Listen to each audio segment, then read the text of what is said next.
अपने मेल के सब्जेक्ट में अपना एंट्री करिए।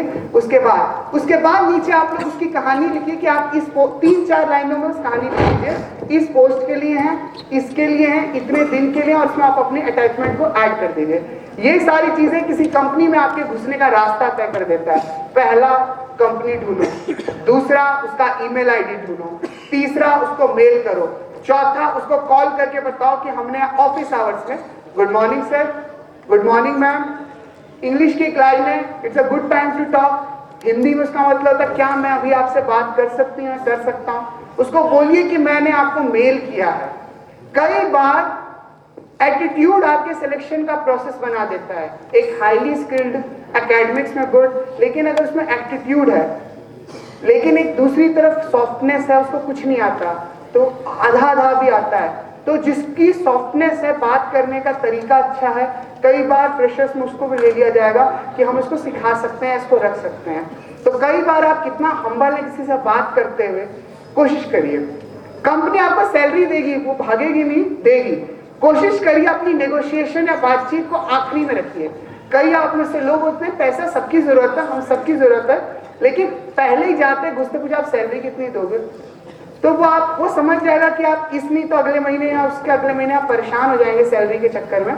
तो कोशिश करिए आप अपना पूरा सिलेक्शन करवा लीजिए, उसको आपकी मजबूरी बना दीजिए कि कैंडिडेट की कंपनी की मजबूरी है कैंडिडेट को हायर करना, फिर नेक्स्ट लेवल में वो बात करेंगे। लास्ट आप पूछ लीजिए, कोशिश करिए ईमानदारी से एचआर को अपनी प्रॉब्लम बता देने की कि मैम मेरे को अपने रिक्शा पकड़ के आना होता है, रिक्शे से ये आना होता है, यहाँ से ये आना, कोई दिक्कत नहीं। हो सकता है कंपनी के लिए आपके रिक्शे के 10 रुपए ना ज्यादा लगते हो, लेकिन 600 रुपए महीना आपके लिए बहुत बड़ी बात है। ये डिस्कशन प्यार से, पोलाइटली, अकेले किसी मेल में या अकेले कर लीजिए। ऐसी डिस्कशन से जो आपके सिलेक्शन का रास्ता और मजबूत बना देती है। ये कहानी है छन्नी की, अटेम्प्ट। हम सेल्स में इसको सेल्स फनल कहते हैं, अटेम्प्ट। अगर आप कुछ अटेम्प्ट करेंगे तो रिजल्ट का डब्बा उतना ही रहेगा। अगली करो। अगर आप अपने अटेम्प्ट को बढ़ा देंगे तो डब्बे के रिजल्ट्स बढ़ जाएंगे। अगर आप एक बार में 5 कंपनी अप्लाई कर रहे हैं और एक बार में 500 कंपनी अप्लाई कर रहे हैं तो सिलेक्शन का रेट प्रोबेबिलिटी में हाई हो जाता है। इस चीज को ध्यान रखिए।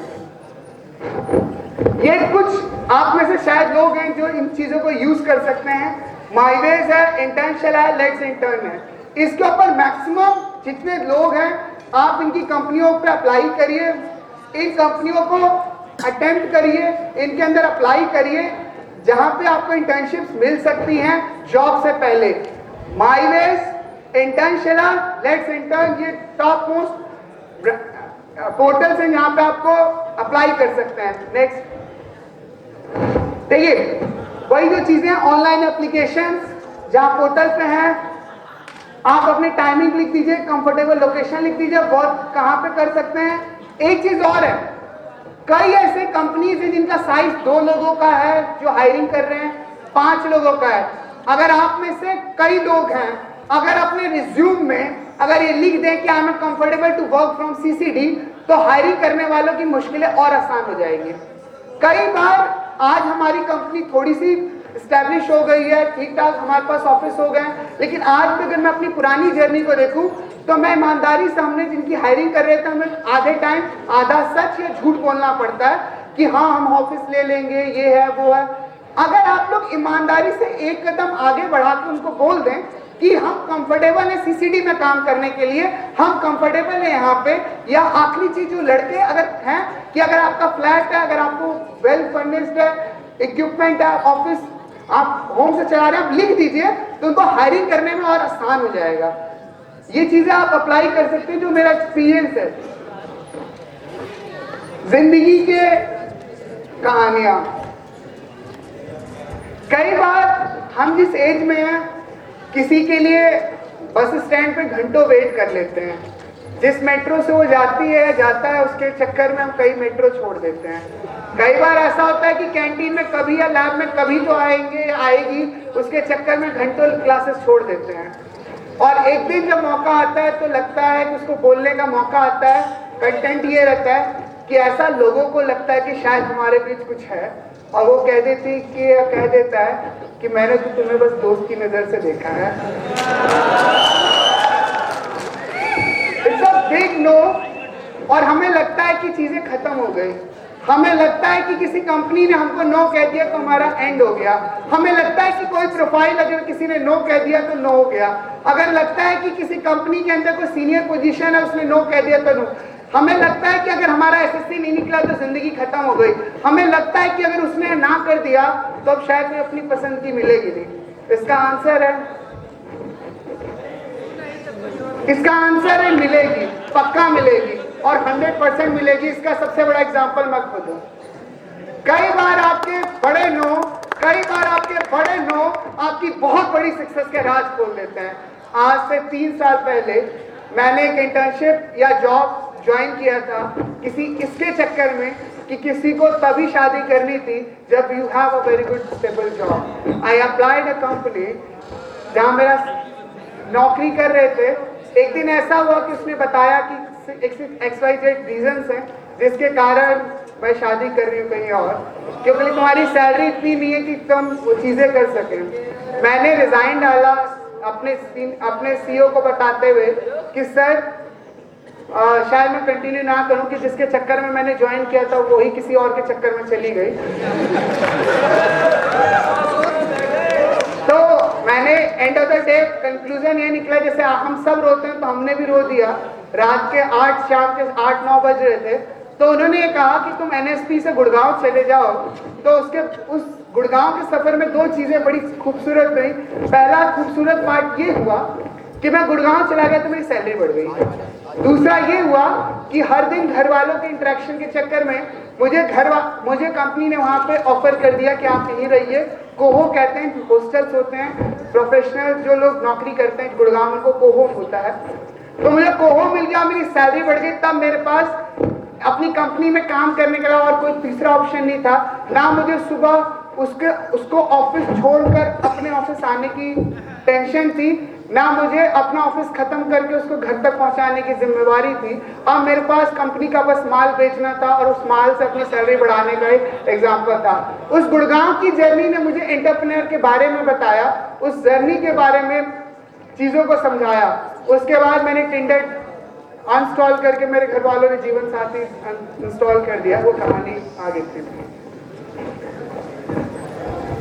एक जिंदगी में आज पूरे 15 मिनट या 20 मिनट जो भी मैंने लिए उसमें बस एक चीज कह के जाना चाहता हूं कि आप लोग आपके कितने भी बेहतरीन दोस्त हों, शुभ चिंतक हों, कितने भी बढ़िया वेल विशर हों, आज यहाँ से जाने के बाद अगर कुछ मेरे से लेके जा पाओ तो बस एक लाइन लेके जाना।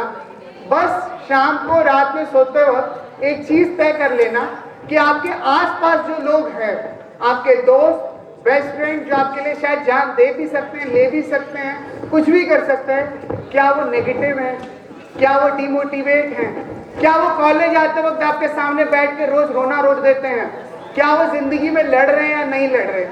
आपके स्किल्स, आपकी जीत, आपकी सक्सेस इस बात से 100% तय होती है कि आपके दोस्त कैसे हैं। आप कितने भी नल्ले हैं, आप उस ट्रेन में बैठ जाइए जहाँ पे लोग बहुत अच्छे हैं, आपकी गाड़ी में या पार लगा देंगे। तो अपने दोस्तों का चयन, अगर आपके स्किल्स आधे हैं, आपका एकेडमिक्स आधा है, आपके लोग कमजोर हैं, तो अपने दोस्त मजबूत चुन लीजिएगा, वो आपकी गाड़ी आगे पार करा देंगे। पीछे पीछे ये कहानी यही है कि फोकस, पॉजिटिव और मोटिवेटेड लोगों के साथ रहोगे, सेम बंदा वो आगे चल जाएगा। वो कहानी मेरे आगे की 2 फोटोज में है। नेक्स्ट, ये मेरे 2 दोस्त होते थे जब मैं केशव महाविद्यालय में पढ़ा होता था। लेफ्ट वाले के पास ठीक ठाक था, वो हमेशा मुझे, वो जाट था तो मुझे हर लड़ाई से बचा देता था, क्योंकि बिहार के बच्चे जो यहाँ पढ़ते हैं उनको जाट और गुजर दोस्तों से दोस्ती कर लेना। आगे के राइट वाला जो लड़का था वो हमेशा ये बात का एहसास दिलाता था कि आपके पास पैसे होने चाहिए तभी आप कुछ कर पाओगे। एक तो तेरे को इंग्लिश नहीं आती, एक वो लाइब्रेरी में मुझे बताता था कि तू इतनी मोटी किताबें पढ़ा कर। वो हर दिन मुझे आके नया चैप्टर बता जाता था कि ये पढ़ ले, ये पढ़ ले, ये पढ़ ले। आधे टाइम तो मुझे ये सोचने में लग जाता था मैं पढ़ूं क्या। उसके बाद जब मैं ग्रेजुएशन किसी तरह रोक होके मैं पहुंच गया तब उसने सेकेंड ईयर में स्टार्ट कर दिया कि मैं कैट की कोचिंग करूंगा। उसने ये शुरू कर दिया कि भाई मेरे को जीमैट जाना है। अब हमको यार अब कैट पता करो क्या होता है गूगल करके, फिर जीमैट पता करो क्या होता है, कॉलेज एंजॉय नहीं कर सकते थे। तो इसके बाद जिंदगी में कॉलेज पास आउट होने के बाद एक नया सफर आया। इन वो लोग हैं मेरी जिंदगी के जिन लोगों ने मेरी जिंदगी को पलट के रख दिया। इस कहानी का सबसे बड़ा पार्ट आता है जो लेफ्ट साइड में बॉटम में है। ये वो बंदे जिनके साथ में मिला, जिन्होंने मुझे पब्लिक इंटरेक्शन के बारे में, लीडरशिप के बारे में चीजों को समझाया। मेरे राइट साइड में मेरे पहले सीईओ हैं कंपनी के, जो कंपनी मैंने एक और लास्ट जिसमें काम किया। इस आदमी ने मैंने इनके पास जाकर यही बोला कि सर मैं कुछ बेच नहीं सकता, कुछ कर नहीं सकता, क्योंकि most of the time they are dealing in English. तो उन्होंने मुझको एक सबसे खूबसूरत चीज करके दिखाई। इंग्लिश के 100 लाइनें रिकॉर्डेड करके मुझे पेन ड्राइव में दे दी, और मैंने उन 100 लाइनों में, जिसके अंदर ये था, it's a good time to talk, can I call you in the next 50 minutes sir. इन 15-20-100 लाइनों को सीखकर एक भोजपुरी में बात करने वाला लड़का डीएवी से लेकर लॉरेंस कॉन्वेंट तक के हर स्कूल प्रिंसिपल्स को 2 लाख नहीं 6 लाख के ट्रेनिंग प्रोग्राम्स को बेच के एक क्वार्टर के अंदर पूरी कंपनी का सेल्स एक तरफ था, मेरा सेल्स एक तरफ था, वो करने की तैयारी है। तो कई बार आपको बहुत बड़ी जंग जीतने के लिए बहुत सारे हथियारों की जरूरत नहीं होती। एक अच्छी प्लानिंग और बहुत फोकस अप्रोच रख के, मैं आपको कह सकता हूं आपको इंग्लिश नहीं आती, कोई बात नहीं, कोई दिक्कत नहीं, 100 लाइनें सीख लो। जब भी मुश्किल में पड़ो 2 एग्जाम्पल उठाकर देख लेना, एक जापान और एक ईरान।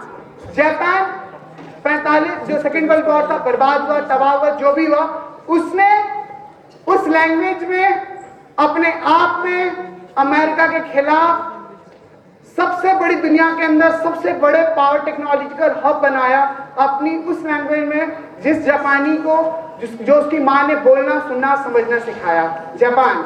जब कभी भी फंसो तो ईरान का एग्जाम्पल ले लेना। इतने सारे सेंसन के बाद भी 40 साल से वो देश एक डेमोक्रेटिक इस्लामिक रिपब्लिक है। आज भी वो देश अपने आप में अपनी लैंग्वेज के साथ अमेरिका के साथ खड़ा है, डोनाल्ड ट्रंप के चुनाव कैंपेन के साथ खड़ा है। तो जब भी कभी दिक्कत हो, परेशानी हो, तो अमेरिका और ईरान को देख लेना। इन लोगों ने बिना किसी की मदद के अपने आप में खड़े हुए। इसके आगे कपिल सर है, गौरव सर है, इन लोगों ने मुझे ये समझाया कि जब तक कुछ बेचना नहीं सीखोगे, लोग तुम्हारी कदर करना नहीं सीखेंगे, अपने फियर को हटाने का। इसके बाद के ऊपर के वो लोग हैं जिन लोगों ने मुझे इस देश की 5 सबसे बड़ी कंपनियों को बनाने के सफर में सबसे आगे रहे। आप लोगों ने मुझको सुना। Thank you so much. Have a nice day. Thank you.